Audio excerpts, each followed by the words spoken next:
नमस्कार दोस्तों, मंजीत मैथमेटिक्स में आपका स्वागत है। आज के इस वीडियो में हम लोग देखेंगे पीडी नवंबर 2022 के प्रमुख बिंदु और इसमें सभी बिंदुओं को अच्छे से एक्सप्लेन किया गया है ताकि एग्जाम पॉइंट ऑफ व्यू से आपके एग्जाम में कोई भी प्रश्न आए तो इसमें न छूटे। इसलिए दोस्तों इस वीडियो को शुरू से अंत तक जरूर देखिए और पसंद आए तो लाइक और शेयर भी कीजिए। तो चलिए देखते हैं पहला पॉइंट, चीतों की भारत में वापसी। और दोस्तों आपको बता दें कि इसका जो है पीडीएफ भी दिया गया है। आप वीडियो के डिस्क्रिप्शन में जाकर पीडीएफ डाउनलोड कर सकते हैं। पीडीएफ इसका बिल्कुल फ्री है, आप पीडीएफ भी डाउनलोड कर सकते हैं रिवीजन के लिए। पहला पॉइंट, चीतों की भारत में वापसी। चीता भारत में 1952 में ही विलुप्त घोषित किया गया था और भारत में विलुप्त होने से इसको बचाया जा सके फिर से वापस लाया गया है। इसे 19 सितंबर 2022 को नामीबिया से 8 चीते लाए गए, 3 नर और 5 मादा चीता। और नामीबिया से जो है वायुसेना के विमान से ग्वालियर हवाई अड्डे पर इन्हें उतारा गया और यहां से फिर ये हेलीकॉप्टर के जरिए मध्य प्रदेश के श्योपुर स्थित कूनो राष्ट्रीय उद्यान लाए गए, वहीं इन्हें बसाया गया है। मध्य प्रदेश के राष्ट्रीय उद्यान कूनो राष्ट्रीय उद्यान में नामीबिया से लाए चीतों को बसाया गया है और इस वर्ष 12 और चीते लाने की योजना है और वो साउथ अफ्रीका से लाए जाएंगे। स्टील्थ युद्धपोत तारागिरी का जलावतरण किया गया 11 सितंबर 2022 को मुंबई में स्थित Mazagon Dock Shipbuilders Limited, Mumbai में इनका जलावतरण हुआ और वहीं मझगांव डॉक शिप बिल्डर्स द्वारा इसका निर्माण किया गया था 11 सितंबर 2022 को एक सादे समारोह में, क्योंकि उसमें ब्रिटिश महारानी एलिजाबेथ द्वितीय की मृत्यु पर भारत में राष्ट्रीय शोक होने के कारण रंगारंग कार्यक्रम आयोजित नहीं किया, जिसका सादे समारोह में इसे जलावतरण किया गया।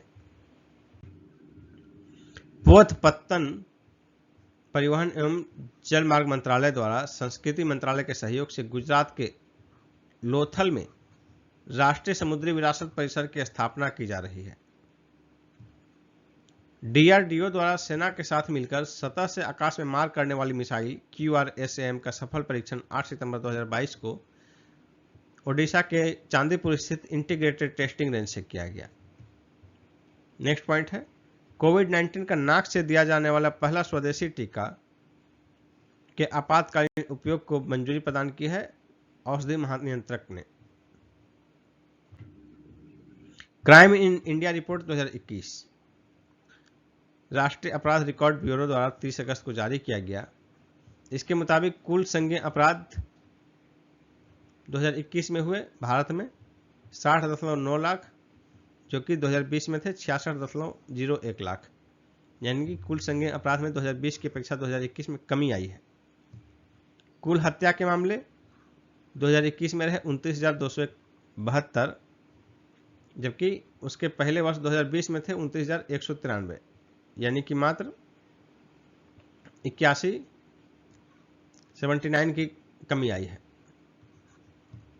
इसी तरह देखिए कुल जो हत्या हुए 29,272 2021 में, इसमें देखिए सबसे अधिक यूपी में हुए। पहले स्थान पर यूपी है 3,717, दूसरे स्थान पर बिहार है 2,799, तीसरे स्थान पर महाराष्ट्र है 2,330, चौथे स्थान पर मध्य प्रदेश और पांचवें स्थान पर पश्चिम बंगाल। कुल हत्या के मामले में 5 राज्य हैं ये। कुल अपहरण के मामले हुए 1,04,149, जो कि 2020 में थे 84,800, यानी इसमें लगभग 19-20 हज़ार की बढ़ोतरी हुई। और कुल अपहरण जो 1,04,000 हुए उसमें मेल 17,605 और फीमेल का 86,453 और एक ट्रांसजेंडर। कुल अपहरण में यदि एज कैटेगरी में देखा जाए, ये तो जेंडर कैटेगरी था, एज कैटेगरी देखा जाए तो बच्चों का अपहरण हुआ 69,044 और वयस्क का 35,135। बच्चों में से जो है मेल फीमेल देखिए 69,000 बच्चे जो अपहरित हुए उसमें से मेल है 10,956 और फीमेल 58,058। उसी प्रकार वयस्क अपहरित में मेल है 6,649 और महिला 28,485। अपहरण के कुल मामलों में सबसे अधिक अपहरण उत्तर प्रदेश में, यही है सीक्वेंस, यही है।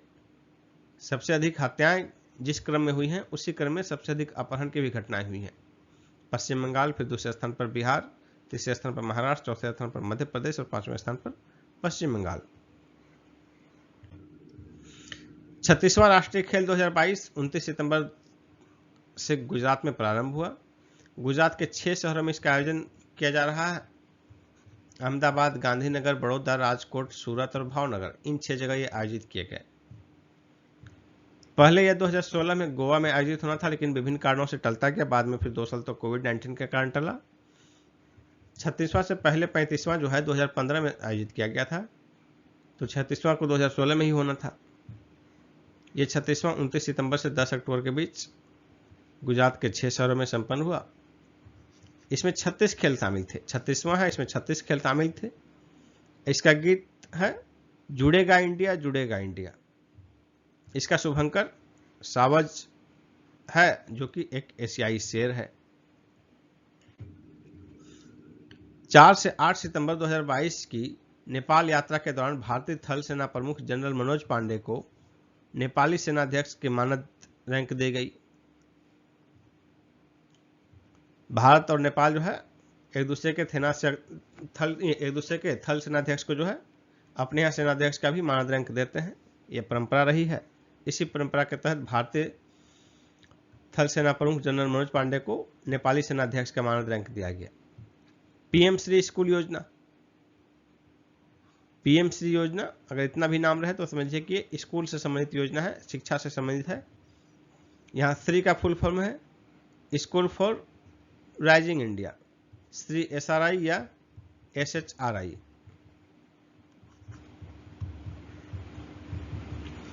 फुल फॉर्म है school for rising India.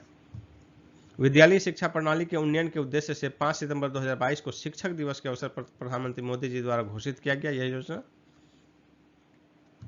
Next point देखिए, पॉपुलर फ्रंट ऑफ इंडिया तथा 8 सहयोगी संगठन 5 वर्ष के लिए प्रतिबंधित किए गए।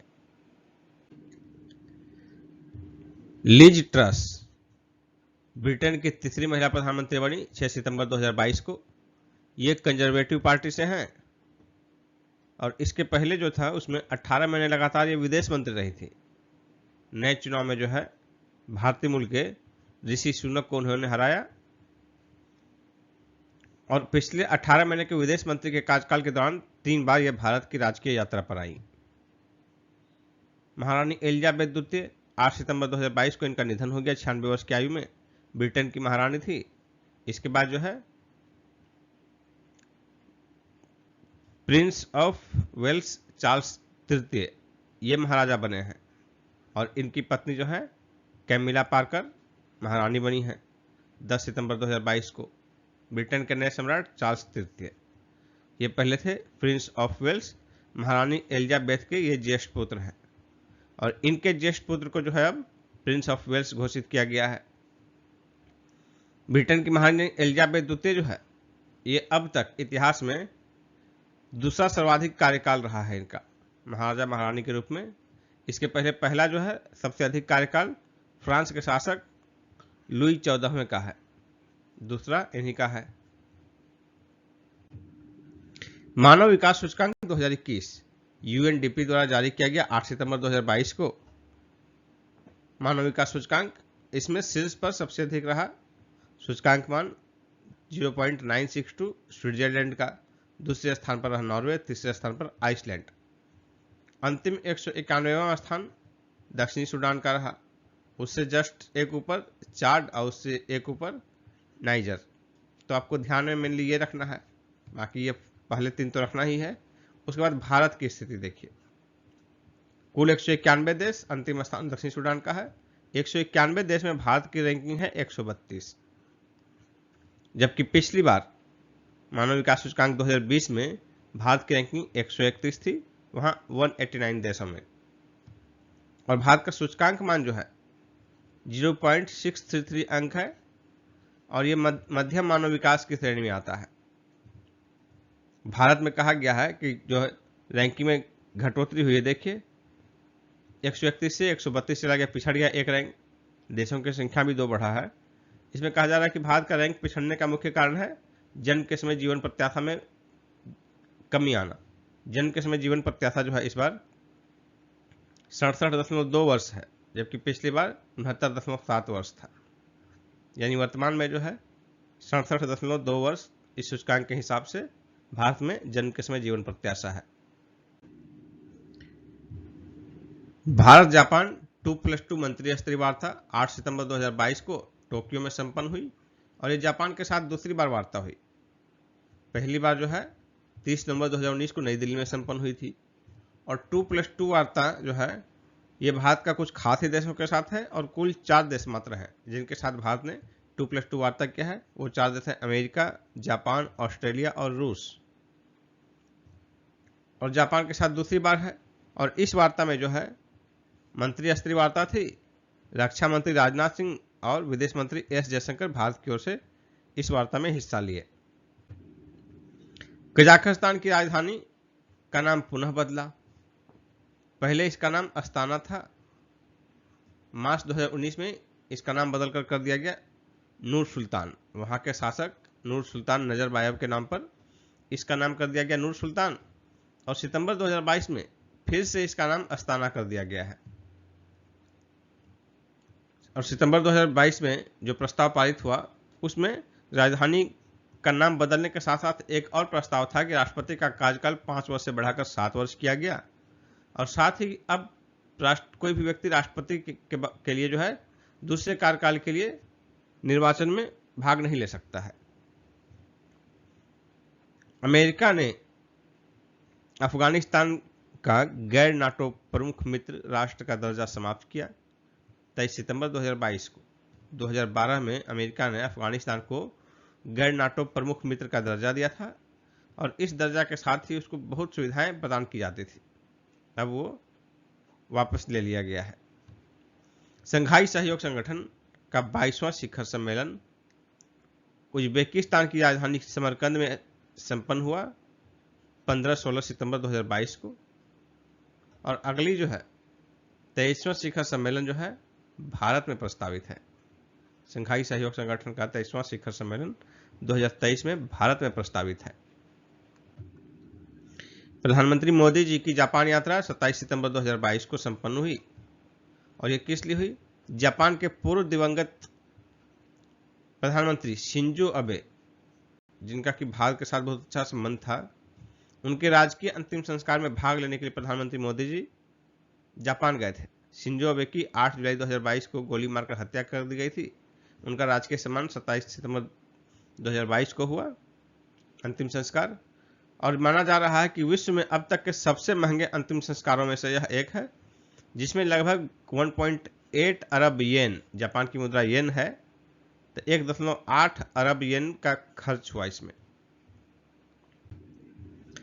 ग्लोबल इनोवेशन इंडेक्स 2022 वैश्विक नवाचार सूचकांक, हिंदी में इसको कहेंगे वैश्विक नवाचार सूचकांक, ग्लोबल इनोवेशन इंडेक्स GII 2022 का विपो द्वारा 29 सितंबर 2022 को जारी किया गया। वर्ल्ड इंटेलेक्चुअल प्रॉपर्टी ऑर्गेनाइजेशन, विश्व बौद्धिक संपदा संगठन, इसके द्वारा यह रिपोर्ट जारी किया जाता है हर वर्ष।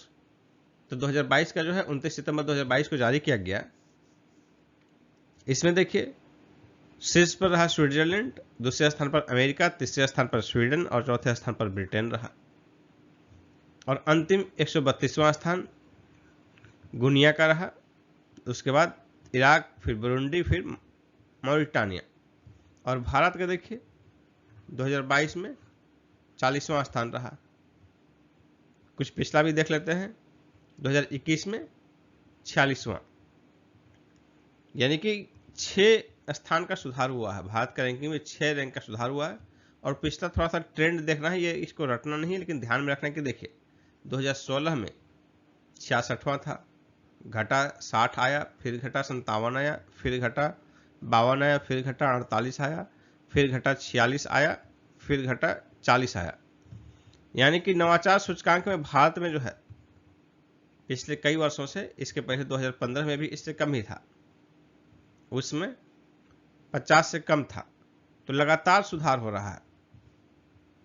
इनोवेशन इंडेक्स में जो है, इंडेक्स मान में और रैंकिंग में भी भारत का पिछले कुछ वर्षों से लगातार सुधार चल रहा है, इसलिए ये ट्रेंड देखना था आपको।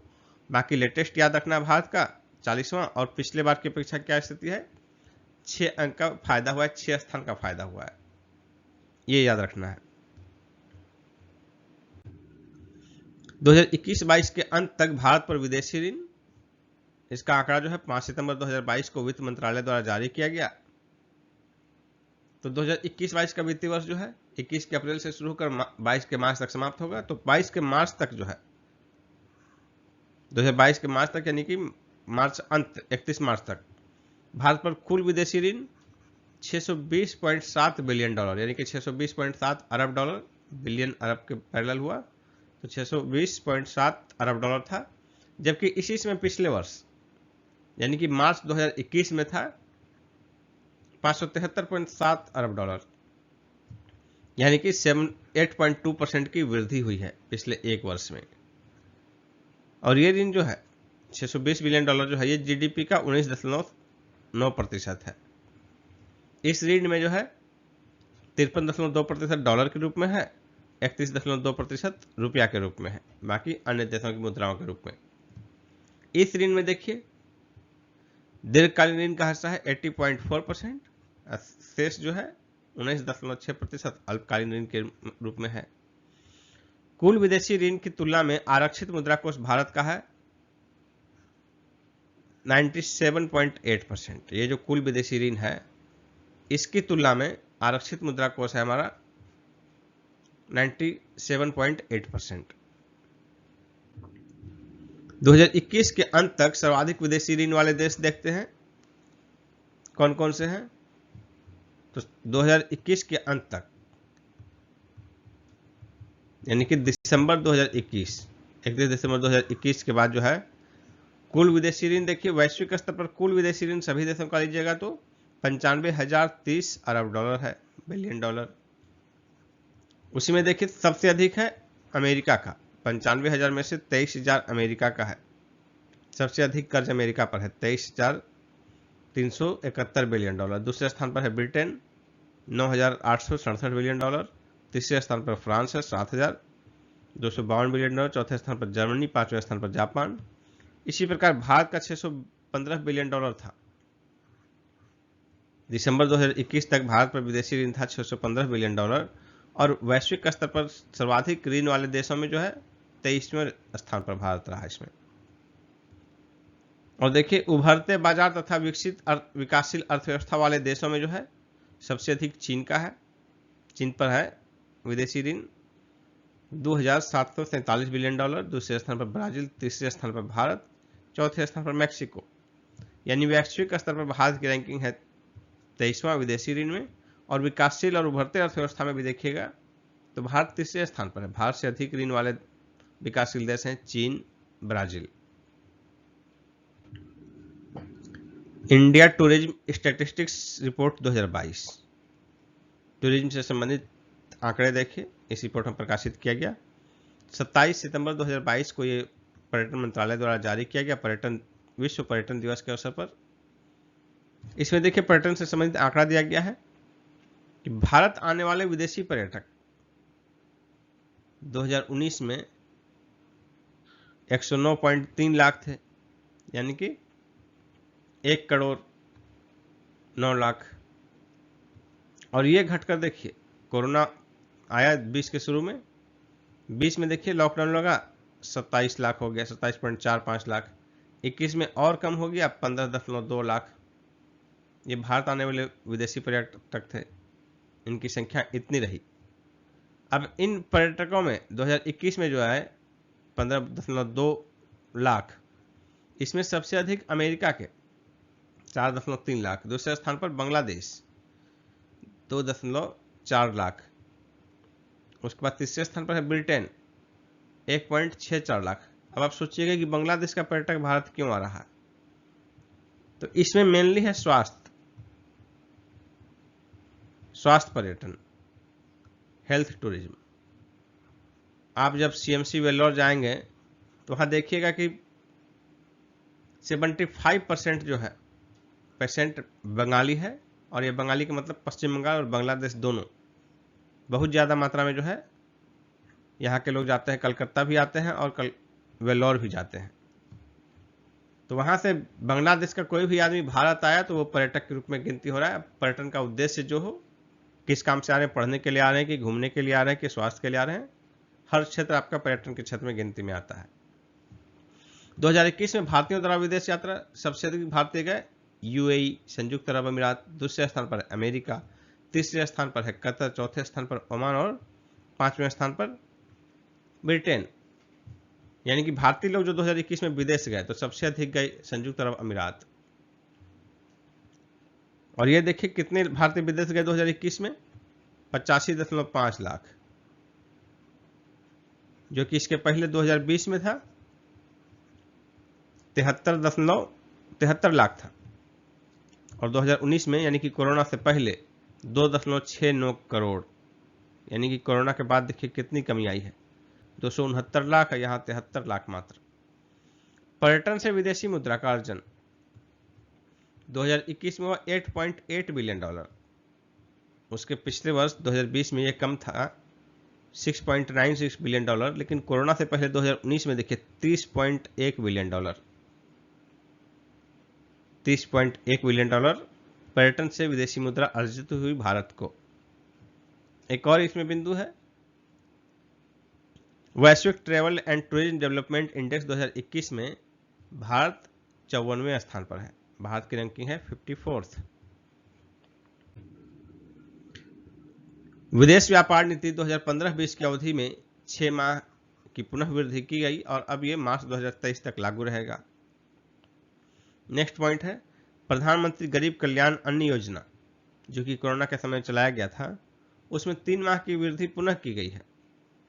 सितंबर तक समाप्त हो रहा था इसका छठा चरण, 7वें चरण को 3 माह के लिए एक्सटेंड किया गया है। अक्टूबर से दिसंबर 2022 तक ये जारी रहेगा। और ये चला था कोरोना के समय, लॉकडाउन के समय, अप्रैल 2020 में। 2022 में मानसूनी वर्षा सामान्य से अधिक रही। सामान्य वर्षा जो रहता है पिछले कई वर्षों का औसत, उसका 106% रहा। जो पिछले 30 वर्षों का लगभग औसत है उसका 96% से लेके 104% को सामान्य माना जाता है। इससे अधिक कम होने पर सामान्य से कम, इससे अधिक होने पर सामान्य से अधिक। तो 104% से अधिक रहा, 106% रहा तो सामान्य से अधिक रहा। और बारिश जो हुआ 92.6 सेंटीमीटर, 5 सेंटीमीटर, 92.5 सेंटीमीटर 2022 में बारिश हुई।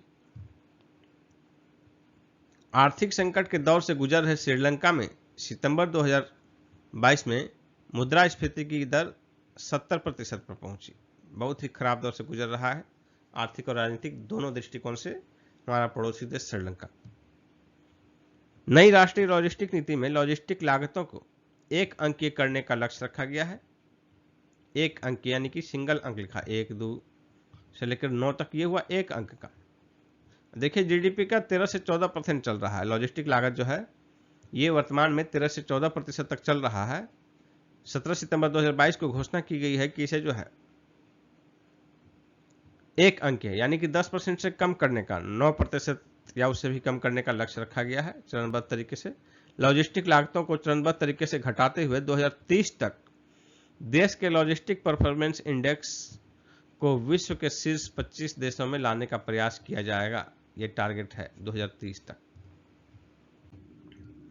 प्रधानमंत्री मत्स्य संपदा योजना के 2 वर्ष पूर्ण हुए। ये योजना 10 सितंबर 2020 को प्रारंभ की गई थी प्रधानमंत्री मोदी जी द्वारा 5 वर्ष के लिए, और 5 वर्ष के लिए इसमें 20,500 करोड़ रुपए निवेश का लक्ष्य रखा गया था। अभी इसके 2 वर्ष पूर्ण हुए हैं, तो हो सकता है कि कब प्रारंभ की गई थी ये पूछा जाए। इसके तहत देखिए ये योजना लागू करने के बाद मत्स्य का कुल उत्पादन जो कि 2019-20 में 141.64 लाख टन था, वो बढ़कर 20 लाख टन लगभग बढ़ा, 161.87 लाख टन 2021-22 में रहा। अब देश के मत्स्य उत्पादन में 74% योगदान अंतर्देशीय मछली का है। पहले जो देश के मत्स्य उत्पादन में समुद्री मछली का योगदान ज्यादा होता था, अब अंतर्देशीय मछली का योगदान ज्यादा है, आधा से अधिक है, 3/4 है, लगभग 74%। 2022 तथा 2023 में जीडीपी वृद्धि दर का पूर्वानुमान एडीबी ने घटाया है। इसके पहले अप्रैल में पूर्वानुमान लगाया था, अब सितंबर में फिर से जारी किया गया है पूर्वानुमान। इसमें अधिकांश देशों का घटाया गया है। एशियाई विकास बैंक ADB। तो देखिए हम यहाँ देखेंगे भारत, चीन और श्रीलंका थोड़ा सा खराब स्थिति से गुजर रहा है, तो इसमें क्या परिवर्तन हुआ है ये देखते हैं। तो एशियाई देशों में भारत तो हम अपना देखेंगे ही, पड़ोसी देश चीन का भी, और फिर श्रीलंका। तो भारत का जो है 2021 में देखिए इसमें कोई बदलाव नहीं है, तो कंप्लीट हो गया है। 2021 का पूरा हो गया, तो 8.7% था भारत का, चीन का 8.1 और श्रीलंका का 3.3। 2022 के लिए जो पूर्वानुमान लगाया गया था अप्रैल में, भारत का था 7.5%, उसको घटाकर सितंबर के पूर्वानुमान में 7% किया गया। उसी प्रकार 2023 के लिए जो 8% रखा गया था अप्रैल के पूर्वानुमान में, वो सितंबर के पूर्वानुमान में घटाकर 7.2% किया गया है। इसी तरह चीन का देखिए, जो अप्रैल में अनुमान था 2022 के लिए 5%, वो घटाकर 3.3% कर दिया है। 2023 के लिए जो चीन का पूर्वानुमान था 4.8%, उसको घटाकर 4.5% कर दिया गया है। श्रीलंका का इसी के लिए किया गया है कि एकमात्र ऐसा एशियाई देश है जिसका कि निगेटिव में किया गया है, इसीलिए ये महत्वपूर्ण है आपके लिए। 3.3% था 2021 में, 2022 में जो है अप्रैल के पूर्वानुमान में था 2.4%, लेकिन अभी बहुत खराब आर्थिक दौर से गुजर रहा है, तो 8.8 माइनस 8.8% है। और जो 2023 का पूर्वानुमान था 2.5%, वो घटकर -3.3% हो गया है। विश्व डेयरी शिखर सम्मेलन 2022 12 से 15 सितंबर 2022 के बीच नोएडा में संपन्न हुआ, और इसके पहले लगभग 50 वर्ष पूर्व भारत में हुआ था 1974 में। भारत में लगभग 48 वर्ष के बाद ये फिर से हो रहा है। इसका उद्घाटन प्रधानमंत्री मोदी जी द्वारा किया गया 12 सितंबर को। इसका थीम था पोषण और आजीविका के लिए डेयरी। नेक्स्ट पॉइंट देखिए, देश की तीसरी वंदे भारत ट्रेन का परिचालन किया गया 30 सितंबर 2022 को। प्रधानमंत्री मोदी जी ने हरी झंडी दिखाई गांधीनगर रेलवे स्टेशन पर। यह चलाई जा रही है गांधीनगर से मुंबई सेंट्रल के बीच। और देखिए तीसरी है ये, और इसके पहले जो दो चलाया गया था, देखिए पहला जो है 19 फरवरी 2019 को प्रारंभ किया गया था नई दिल्ली से वाराणसी के बीच, और दूसरा 3 अक्टूबर 2019 को नई दिल्ली से कटरा के बीच। अब वर्तमान में जो है देश की सबसे तेज गति से चलने वाली ट्रेन है वंदे भारत ट्रेन। युवा क्या है, इसका फुल फॉर्म देखिए, young upcoming and versatile authors, यानी लेखन से संबंधित है, लेखक से संबंधित है। ये योजना चुनिंदा प्रभावशाली युवा लेखकों को लेखन के क्षेत्र में कुशल मार्गदर्शन प्रदान किया जाएगा। इस योजना के तहत इसकी घोषणा 2 अक्टूबर 2022 को की गई। इसके तहत जो है देश के 75 चुनिंदा लेखकों को, युवा लेखकों को जो है लेखन के क्षेत्र में प्रशिक्षण दिया जाएगा, और उनके द्वारा लिखी गई पहली पुस्तक का प्रकाशन 2 अक्टूबर 2023 को किया जाएगा, यानी 1 साल बाद। 2022 को घोषणा की गई गांधी जयंती के अवसर पर, और 1 साल बाद 2023 के 2 अक्टूबर को इनकी पहली पुस्तकों का प्रकाशन किया जाएगा। कुछ नियुक्ति देखिए इस दौरान। रोजा ओटुनबायेवा, ये अफगानिस्तान में UN की नई विशेष सचिव नियुक्त की गई हैं। Pratap Pawar audit bureau of circulation के नए चेयरमैन नियुक्त किए गए हैं। के राजा प्रसाद रेड्डी इंडियन न्यूज़पेपर सोसाइटी के अध्यक्ष नियुक्त किए गए हैं। तन्मय महेश्वरी इंडियन न्यूज़पेपर सोसाइटी के कोषाध्यक्ष नियुक्त किए गए हैं। डॉक्टर M श्रीनिवास एम्स नई दिल्ली के नए निदेशक बने हैं। डॉक्टर राजीव बहल ICMR के नए महानिदेशक बने हैं। जनरल अनिल चौहान देश के नए चीफ ऑफ डिफेंस स्टाफ नियुक्त किए गए हैं। ये दूसरे हैं। R वेंकट रमनी देश के नए attorney general. CB George Japan में नए भारतीय राजदूत नियुक्त किए गए हैं। नीता भूषण न्यूजीलैंड में भारतीय राजदूत नियुक्त की गई हैं। अखिलेश यादव समाजवादी पार्टी के राष्ट्रीय अध्यक्ष पुनः निर्वाचित किए गए हैं। कुछ प्रमुख लोगों की मृत्यु इस दौरान जो हुई सितंबर में। साइरस मिस्त्री, ये उद्योगपति रहे प्रसिद्ध, टाटा समूह से जुड़े हुए। 4 सितंबर 2022 को इनकी मृत्यु हो गई। इनके पिता पल्लोन जी मिस्त्री का मृत्यु भी 3 महीना पहले ही 28 जून 2022 को हुआ था। इनका कार दुर्घटना में मृत्यु हो गई। राजू श्रीवास्तव प्रसिद्ध कॉमेडियन, 21 सितंबर 2022 को इनका निधन हो गया। मूलतः कानपुर के रहने वाले थे और इनका मूल नाम था सत्य प्रकाश श्रीवास्तव। बीबी लाल प्रसिद्ध पुरातत्वविद और इतिहासविद हैं। पुरातत्व से संबंधित इतिहास पर कई पुस्तकें लिखी हैं इन्होंने। इनकी मृत्यु हो गई 20 सितंबर 2022 को 100 वर्ष से अधिक आयु में। अयोध्या में बाबरी ढांचे के नीचे राम मंदिर के साक्ष्य ढूंढने में इनकी महत्वपूर्ण भूमिका थी। 2000 ईस्वी में इन्हें पद्म भूषण से सम्मानित किया गया था और 2021 में पद्म विभूषण से। कुछ प्रमुख पुस्तकें देखते हैं। अंबेडकर ए लाइफ, इसके लेखक हैं Shashi Tharoor. The living mountain, इसके लेखक हैं अमिताभ घोष। और ये जो 6 पुस्तकें हैं ये बुकर पुरस्कार 2022 हेतु शॉर्ट लिस्टेड की गई थी। ये 6 पुस्तकें। ग्लोरी, नो वायलेट बुलावायो, ये जिम्बाब्वे के हैं, इनकी रचना है ग्लोरी। द ट्रीज किसकी रचना है? अमेरिकी लेखक Percival Everett. Treacle Walker Alan Garner की रचना है, इंग्लैंड के हैं ये। The 7 moons of Maali Almeida, इसके लेखक हैं सेहान करुणा तिलका, श्रीलंका के। स्मॉल थिंग्स लाइक दीज, इसके लेखक हैं आयरलैंड के क्लेयर कीगन। ओफ विलियम, इसकी रचना अमेरिका के एलिजाबेथ स्टाउट ने की। यही 6 पुस्तकें जो है शॉर्ट लिस्टेड हैं बुकर पुरस्कार 2022 हेतु। राष्ट्रीय पर्यटन पुरस्कार 2018-19, इसका वितरण किया गया 27 सितंबर 2022 को विश्व पर्यटन दिवस के अवसर पर नई दिल्ली में उपराष्ट्रपति जगदीप धनखड़ द्वारा। इसमें देखिए पर्यटन के समग्र विकास के लिए पुरस्कार दिया गया। प्रथम स्थान पर है इसमें पहला पुरस्कार उत्तराखंड को, दूसरे स्थान पर महाराष्ट्र रहा और तीसरे स्थान पर तेलंगाना। सर्वश्रेष्ठ हेरिटेज सिटी का पुरस्कार दिया गया अहमदाबाद को। सर्वश्रेष्ठ टूरिस्ट फ्रेंडली रेलवे स्टेशन का पुरस्कार दिया गया तेलंगाना के सिकंदराबाद रेलवे स्टेशन को। साहसी पर्यटन हेतु सर्वश्रेष्ठ राज्य का पुरस्कार दिया गया उत्तराखंड को। सर्वश्रेष्ठ दिव्यांग मित्र स्मारक का पुरस्कार दिया गया भोजपुर के शिव मंदिर को, मध्य प्रदेश के भोजपुर का शिव मंदिर। सर्वश्रेष्ठ पर्यटन मित्र गोल्फ कोर्स का पुरस्कार दिया गया हैदराबाद गोल्फ कोर्स को। प्रमुख शहरों में सर्वश्रेष्ठ पर्यटन अनुकूल हवाई अड्डा का पुरस्कार दिया गया कोलकाता के नेताजी सुभाष चंद्र बोस अंतर्राष्ट्रीय हवाई अड्डा को। और अन्य शहरों में यह पुरस्कार दिया गया देवी अहिल्याबाई होलकर हवाई अड्डा इंदौर को। सर्वश्रेष्ठ 5 स्टार डिलक्स होटल का पुरस्कार दिया गया मुंबई के ताजमहल पैलेस को। सर्वश्रेष्ठ 5 स्टार होटल का पुरस्कार विजयवाड़ा के द गेटवे होटल को दिया गया।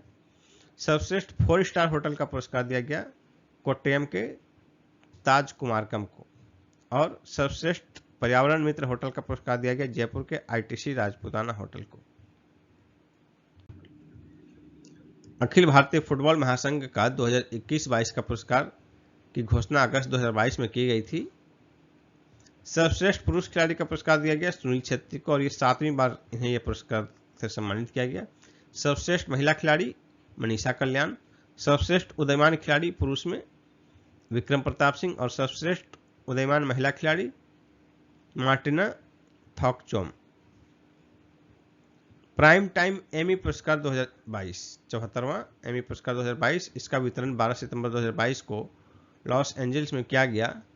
इसमें बेस्ट कॉमेडी सीरीज का पुरस्कार दिया गया टेड लस्सो को, बेस्ट ड्रामा सीरीज का पुरस्कार सक्सेशन को और बेस्ट ड्रामा सीरीज एक्ट्रेस का पुरस्कार जेंडिया को।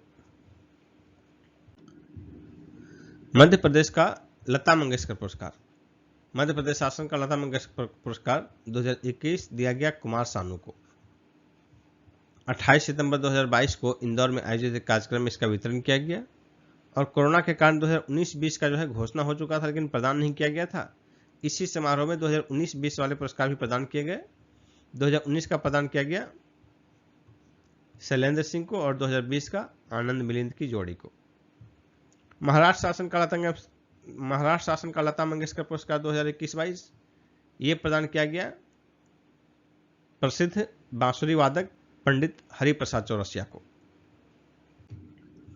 दादा साहब फाल्के पुरस्कार 2020 ये दिया गया प्रसिद्ध अभिनेत्री, निर्देशक और निर्माता आशा पारेख को।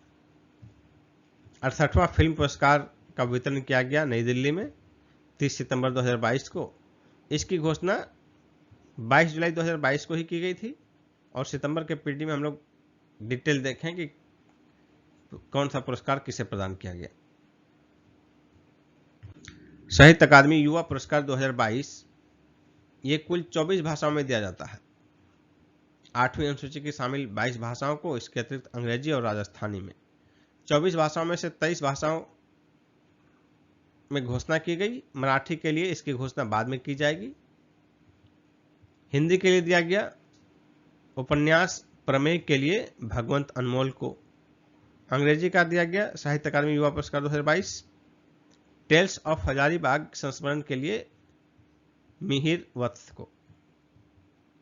पेन नलिन द्वारा निर्देशित गुजराती फिल्म छेल्लो शो 2023 के ऑस्कर पुरस्कार हेतु भारत की आधिकारिक प्रविष्टि है। पर्वत प्रहार लद्दाख क्षेत्र में भारतीय सेना का सैन्य अभ्यास है। सितंबर 2022 में यह आयोजित किया गया।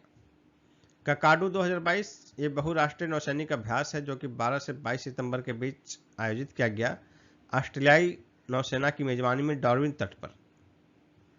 भारत सहित 20 से अधिक देशों ने इसमें हिस्सा लिया। इसका थीम था पार्टनरशिप, लीडरशिप, फ्रेंडशिप। इसमें भारत की ओर से नौसैनिक युद्धपोत INS सतपुड़ा ने हिस्सा लिया और साथ ही हमारा गश्ती विमान P-81। केंद्र राज्य विज्ञान सम्मेलन का आयोजन 10-11 सितंबर 2022 को अहमदाबाद के साइंस सिटी में हुआ। विज्ञान एवं प्रौद्योगिकी मंत्रालय के तत्वाधान में यह आयोजन किया गया। इसका उद्घाटन प्रधानमंत्री मोदी जी द्वारा वर्चुअली किया गया।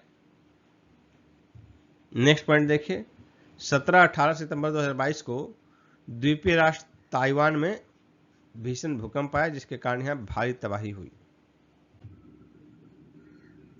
कुछ प्रमुख खेल व्यक्तित्व देखिए।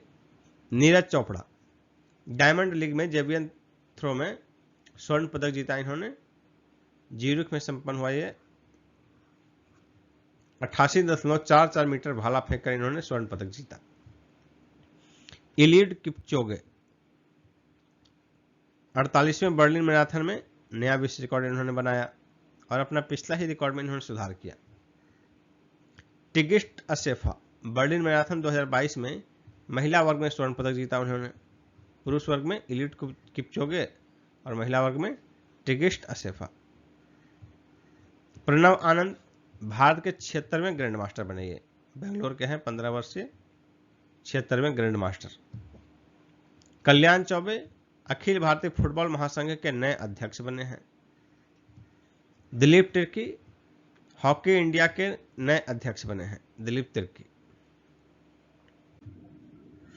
सेरेना विलियम्स और रोजर फेडरर पथिक टेनिस खिलाड़ी, इन दोनों ने संन्यास ले लिया सितंबर में। सेरेना विलियम्स अमेरिका की हैं, स्विट्जरलैंड के हैं रोजर फेडरर, इन दोनों ने संन्यास लिया। रोजर फेडरर ने 1997 में खेल प्रारंभ किया था, तो लगभग 25 वर्ष का इनका करियर है। और इन्होंने 1995 में प्रारंभ किया था खेल, तो इनका लगभग 27 वर्ष का करियर है। अपने 27 वर्ष के करियर में सेरेना विलियम्स ने कुल 23 ग्रैंड स्लैम खिताब जीते, 14 युगल खिताब जीता और 2 मिश्रित का खिताब जीता। इसी प्रकार रोजर फेडरर ने भी अपने 25 वर्षीय करियर में 20 ग्रैंड स्लैम का खिताब जीता। अब किनका किस ग्रैंड स्लैम में कितना है देखिए। ऑस्ट्रेलियन में है सेरेना विलियम्स का 7, रोजर फेडरर का 6। फ्रेंच ओपन इन्होंने 3 जीता है, इन्होंने 1 जीता है। विंबलडन ओपन जो है सेरेना विलियम्स ने 7 जीता है और रोजर फेडरर ने 8 जीता है। US ओपन सेरेना विलियम्स 6 बार विजेता रही है, रोजर फेडरर भी 5 बार विजेता रहे हैं। लेवर कप 2022 ये पुरुषों का टेनिस टूर्नामेंट है। इसी टूर्नामेंट के बाद जो है रोजर फेडरर ने टेनिस से संन्यास ले लिया पूर्व घोषित कार्यक्रम के मुताबिक। ये जो है यूरोप और शेष विश्व के बीच आयोजित किया गया था, जिसमें शेष विश्व पहली बार जीता है 13-8 से। ये सितंबर में खेला जाता है, हर वर्ष आयोजित किया जाता है और इन्हीं दोनों टीमों के बीच खेला जाता है। 2 ही टीम रहती है, यूरोप और शेष विश्व। 23 से 25 सितंबर 2022 के बीच ये लंदन में संपन्न हुआ। विश्व कप हॉकी 2023 13 से 19 जनवरी 2023 के बीच ये आयोजित होगा भुवनेश्वर और राउरकेला में, यानी कि ओडिशा में। ओडिशा के भुवनेश्वर और राउरकेला शहरों में आयोजित किया जाएगा 13 से 19 जनवरी 2023 के बीच। इसमें कुल 16 टीमें भाग लेंगी, जिनको कि 4 टीमों के 4 ग्रुप में बांटा गया है। भारत इसका पूल डी में है और भारत के साथ साथ पूल डी में जो है इंग्लैंड है, स्पेन है और वेल्स। जिम्बाब्वे के विरुद्ध ओडीआई सीरीज में ऑस्ट्रेलिया 2-1 से जीता। क्रिकेट में एक दिवसीय क्रिकेट सीरीज में ऑस्ट्रेलिया 2-1 से विजेता रहा। ऑस्ट्रेलिया ने न्यूजीलैंड के विरुद्ध एक दिवसीय सीरीज में 3-0 से जीता। ऑस्ट्रेलिया के विरुद्ध टी20 सीरीज भारत ने 2-1 से जीता। भारत इंग्लैंड महिला क्रिकेट श्रृंखला, भारतीय टीम सितंबर में इंग्लैंड दौरे पर थी। एक दिवसीय सीरीज जो है भारत 3-0 से जीता और टी20 सीरीज इंग्लैंड 2-1 से जीता। एशिया कप क्रिकेट 2022 ये टी20 फॉर्मेट में संपन्न हुआ। ये 15वां था और टी20 फॉर्मेट में दूसरा। अब तक ये 15वां एशिया कप था। ये 27 अगस्त से 11 सितंबर 2022 के बीच ये आयोजित किया गया श्रीलंका की मेजबानी में, लेकिन श्रीलंका की आर्थिक स्थिति और राजनीतिक स्थिति बहुत खराब होने के कारण इसके मैचों का आयोजन संयुक्त अरब अमीरात के दुबई तथा शारजा में संपन्न हुए, लेकिन मेजबान देश श्रीलंका ही रहा।